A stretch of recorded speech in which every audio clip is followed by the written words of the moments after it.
Now, beta, come to our next topic, that is disability etiquettes.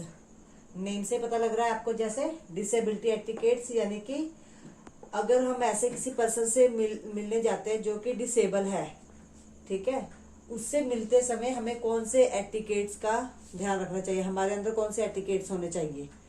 ऐसे etiquettes होने चाहिए कि जो दूसरों को नुकसान ना पहुंचाए या उनको कुछ ऐसा फील ना करवाए कि वो हमारे जैसे नहीं है, हमसे कुछ अलग है। ठीक है, तो बहुत सारे पॉइंट्स ऐसे बनते हैं। जनरली हम अगर किसी के साथ ऐसे किसी संस्था में जाते हैं जहाँ के डिसेबल पर्सन रहते हैं, उनसे मिलने जाते हैं, उन समझते हैं, उनकी डिसेबिलिटी के बारे में जानते हैं, उनको एक ऐसा नॉर्मल इन्वायरमेंट फील करवाते हैं जिससे कि वो अपने आप को हमारे जैसा ही समझे। तो ऐसे ही कुछ जर्नल से पॉइंट्स है, जो बहुत ही जर्नल सा क्वेश्चन है और आपने जर्नल से पॉइंट्स लिखने हैं। आपकी बुक में ये क्वेश्चन है, पहले इसको प्रॉपर्ली समझाया गया और उसके बाद उसके पॉइंट्स है वो लाइंस में एक्सप्लेन किए गए हैं। मैंने उन्हीं लाइंस को कुछ हेडिंग्स देके कन्वर्ट किया है। आप भी ऐसे ही बोर्ड में अगर ये क्वेश्चन डिसेबिलिटी एटिकेट से रिलेटेड क्वेश्चन आता है तो you will write and one heading and explain in your words. Simple सा क्वेश्चन है, जर्नल सा क्वेश्चन है, आप अपने वर्डिंग में इसको एक्सप्लेन कर सकते हो। तो कुछ हेडिंग्स देख के लिखी हुई है मैंने।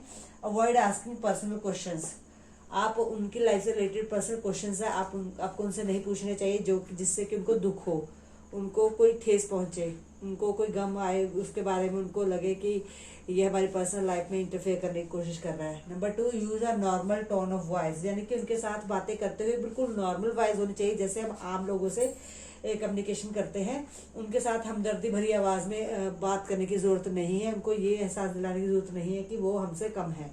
ठीक है, लिसन अटेंशनली, यानी कि उनकी जो बातें हैं वो प्रॉपरली आपने अटेंशन के साथ सुननी है और उनका रिस्पॉन्स भी देना है।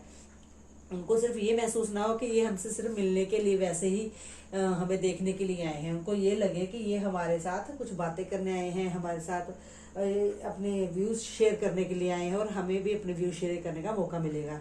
उनके माइंड में कुछ ऐसा होगा, तो उनकी भावनाओं को समझते हुए उनकी बातों को ध्यान से सुनिए। ठीक है, नेक्स्ट इज स्पीक डायरेक्टली। कुछ होता है ना, अब ये लगता है कि हमें ये पसंद देख नहीं सकता है, तो हम उसके किसी फ्रेंड को बुला के जिसको दिखाई दे रहा है या उसको कोई और प्रॉब्लम है जिसकी वजह से हम उसको एज ए फ्रेंड मान के उसको उसकी बातें बताते हैं और फिर वो अपने उसको समझाता है, ऐसा कुछ नहीं करना चाहिए। स्पीक डायरेक्टली, उसके साथ डायरेक्ट बात करनी चाहिए। ठीक है, जैसे कि उसको ये फील हो कि वो भी हमारे ही जैसा है, यानी कि हमें बीच में कोई भी एक कन्वर्टर के रूप में कोई भी पर्सन है नहीं रखना चाहिए। डायरेक्ट उनसे बात कीजिए ताकि उनके अंदर भी कोई कॉन्फिडेंस आए। नेक्स्ट है ऑफर टू शेक हैंड्स। ठीक है, उनके साथ शेक हैंड कीजिए, जाते ही मिलते हुए ऐसा लगे कि जैसे हम बिल्कुल नॉर्मली है और हम आपको काफी दिनों से जानते हैं, हम आपके अच्छे फ्रेंड हैं, उनको महसूस होगा ऐसा कुछ। ठीक है, नेक्स्ट है आइडेंटिफाई योरसेल्फ, यानी कि अपने आप को इंट्रोड्यूस करवाइए, पहले अपने बारे में बताइए आप कौन है, क्या करने आए हैं, ताकि वो कॉन्फिडेंटली बिना किसी डर के, बिना किसी झिझक के आपके साथ है वो बात कर सके। तो अपने आप को इंट्रोड्यूस कराए। और identify person to whom you are speaking, और उस पर्सन को भी पहचानने की बात की। कई बार क्या होता है कि हम जब कम्युनिकेशन करते हैं तो दो चार जाने और आके खड़े हो जाते हैं आसपास। ठीक है, तो एक ग्रुप सा बन जाता है, तो हमारी कम्युनिकेशन चलती है। तो उस ग्रुप में आपने हर एक पर्सन की डिसेबिलिटी की खास पहचान रखनी है और उसके साथ उस बिहेवियर वैसा ही करना है आपने कि उनको ऑड ना लगे, उनको किसी तरह की कोई ठेस ना पहुंचे। Identify the person to whom you are speaking, यानी कि उसके अंदर डिसेबिलिटी क्या है, उसकी डिसेबिलिटी को ध्यान में रखते हुए बात करनी है।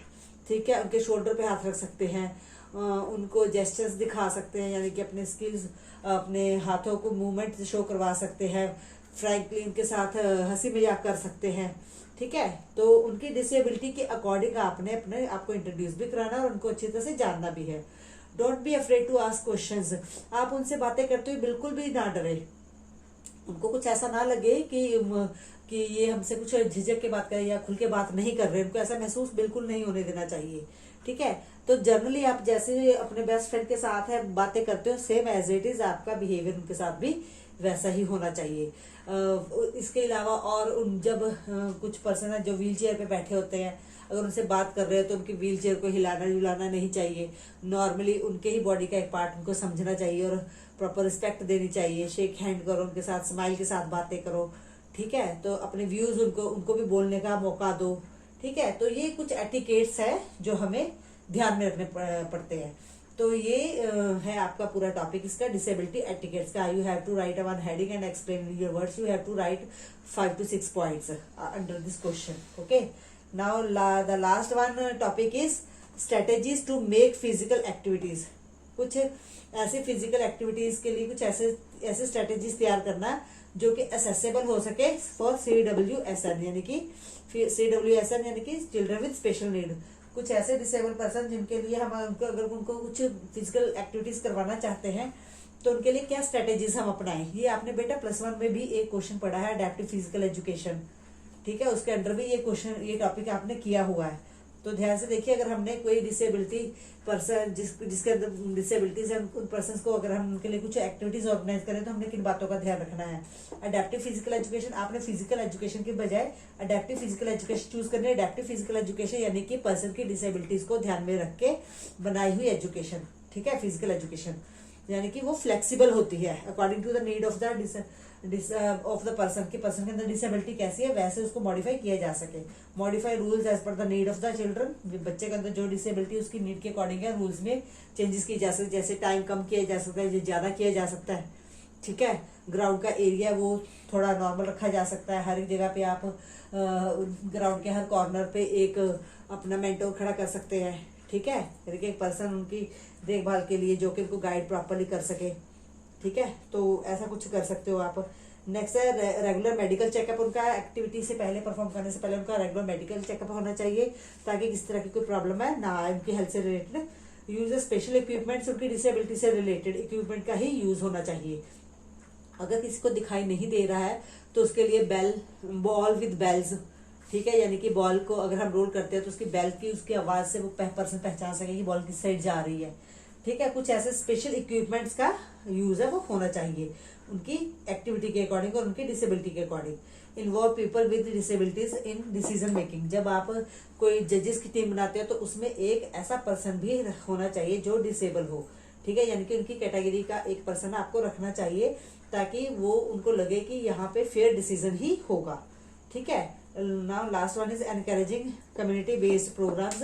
ऐसे प्रोग्राम्स ही होने चाहिए जैसे कि हम जर्नल फिजिकल एजुकेशन के अंडर है हम नॉर्मल पर्सन्स को करवाते हैं। जैसे रेसेस हो गई तो उनकी व्हील चेयर रेस हो सकती है।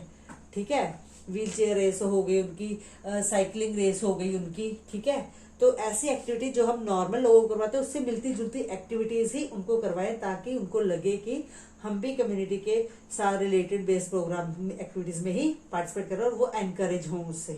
ठीक है, तो ऐसे कुछ खास स्ट्रेटेजीज है उनके लिए बनानी चाहिए आपको जो कि उनको एनकरेज करे और वो एसेसेबल हो सकती है CWSN बच्चों के लिए। ठीक है, तो ये कुछ पॉइंट्स है, आपने इनको अपनी लैंग्वेज में डिफाइन कर देना है। तो now this is the topic. यहाँ पे आपके बेटा ये जो यूनिट है वो खत्म हो जाता है। इसके भी इस टॉपिक से पहले strategy to make personal physical activities accessible for CWSN से पहले एक टॉपिक और है। ठीक है, जो कि आपका डिलीट हो चुका है। ठीक है, that is the benefits of exercise physical activities. ठीक है, क्या फिजिकल एक्टिविटीज के क्या बेनिफिट्स हैं CWSN बच्चों के लिए। ठीक है, तो वो टॉपिक आपका डिलीट हो चुका है तो इसलिए वो मैंने स्किप कर दिया वो टॉपिक। तो यहाँ पे आपका ये यूनिट है वो खत्म हो जाता है। इस यूनिट में आपने डिसेबिलिटी और डिसऑर्डर को पढ़ा, उसके मीनिंग्स टाइप उसका मीनिंग पढ़ा, टाइप्स पढ़ी। ठीक है, डिसेबिलिटी की। देन आपने कॉजेज पढ़े, देन आपने डिसऑर्डर्स के मीनिंग टाइप्स उनके सारे पढ़े और आप लास्ट में ये डिसेबिलिटी एटिकेट्स और स्ट्रेटेजीज पढ़ी डिसेबल बच्चों के लिए। ठीक है, तो यहाँ पे आपका यूनिट कंप्लीट होता है। You have to learn all the topics and revise the question and back exercise question answer. If you have any problem then you talk to me freely. ठीक है, और आप अपने इस यूनिट को रिवाइज कीजिए।